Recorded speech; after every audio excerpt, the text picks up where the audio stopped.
พี่น้องซุ่มเจ้าเห็นพระเอกเล็กธนกิจพระเอกใจเกินร้อยว่าถือหอ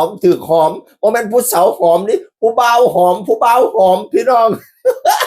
แล้วถ่ายรูปออกมาแล้วก็เขินน่ะผู้บ่าวผู้ชายขอหอมว่าฉันว่าผู้บ่าวขอหอมผู้ชายขอหอมเขินน่ะหน้าแดงองค์ตรงขึ้นให้คนเป็นตาฮักเนาะเขาอ่อนร้อนอยู่รูปทางดังก้มพี่น้องเอ๋ยผู้บ่าวก็หอมฟอดบ่หาวหอมแต่ผู้บ่าวนี่แล้วก็หอมผู้บ่าวคือกันพี่น้องเอ๋ยผู้บ่าวคนนั้นบ่แม่นทางอื่น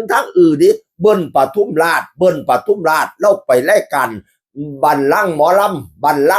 ำพี่น้องเอ๋ยเบิ้ลปทุมราชแล้วเว้าว่า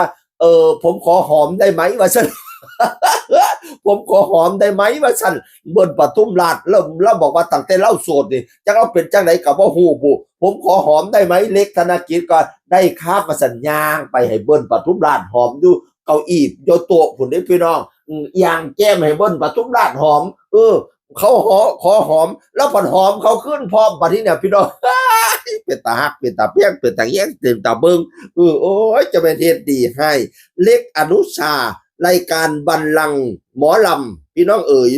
เป็นสมาชิกจากใจเกินร้อยซึ่งมีผู้เข้ารอบทั้งสิ้น60คนรายการทั้งช่อง7สีเพิ่นสิคัดสรรเอาหมอลำมาเป็นบอยแบนด์ติหรืออะไรทำไมเขาเจ้าไปเสียเบอร์นั่นเบอร์นี้เล็กธนกิจกับไปแข่งน้ำเขาเจ้าพี่น้องเอ๋ย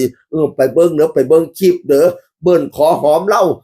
ก็เลยจัดการให้หอมแล้วเราก็จัดการหอมขึ้นทันทีเป็นตาฮักเป็นตาแพงเกมแดงองตองอยู่พี่น้อง เมื่อนั้นแก้มแดงอีหลีเบิ่นกันสิเห็นแก้มแดงเลยอ่อนซ้อนบ่ขอหอมแน่พะนะว่า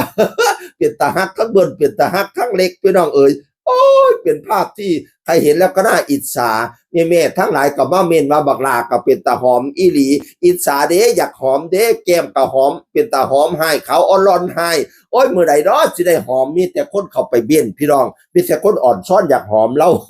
เป็นตาฮักเป็นตาแพงตาแง่งตาเบิงตาก็เป็นคือจังลูกเจ๊กอยู่เนาะขาวอ่อนร้อนอยู่พี่น้องเอ๋ย ขาวปันไข่ปอกขาวปันดอกไฟขาวปันลูกเจ๊กจังสิล่ะเขาเจ้าว่าช่างคนเก่าสู่ฟังสวัสดีครับ